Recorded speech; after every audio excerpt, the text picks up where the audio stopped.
Hi, I'm Dr. Duke, and this is Run Smart New York, your turbocharged sports medicine approach to preventing running injuries. Today, I'm with Lottie, local runner and expert foodie. You've got to check out her Instagram. It's called Running on Veggies. We're going over the hamstring today. Most people think that they know how to stretch out the hamstring. I think the hamstring is probably the most widely known muscle that people know how to stretch. But you know what? The fact is, people are stretching it incorrectly.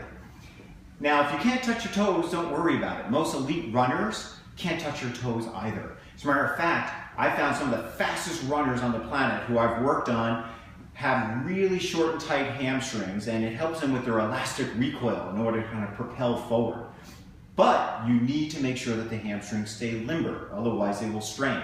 So if you're one of those people going to yoga and trying to palm the floor and you're feeling that tug at that upper buttock area, just stop. Because you probably have a strain there, and if you just leave it alone, it'll probably just heal itself.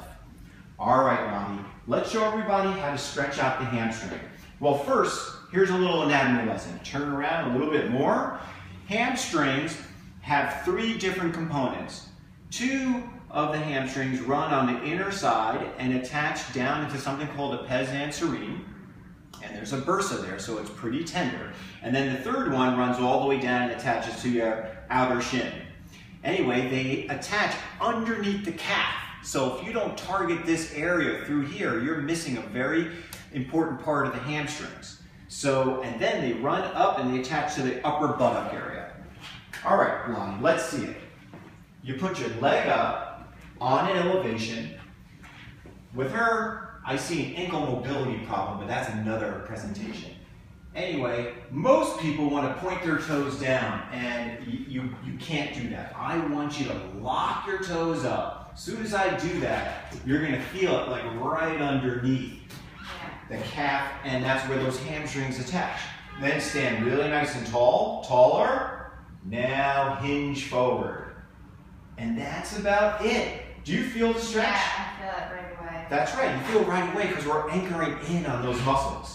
Now, I want you to slightly pivot towards me, keep that foot up, and now do that same thing, hinge forward. Now where do you feel it, Lottie? All the right near thigh. All right, now this muscle targets something called the gracilis. And the gracilis, it doesn't know if it's an adductor or a hamstring, but it's a cross between both. And if you don't target that muscle, you're missing a very important part to this part of your knee.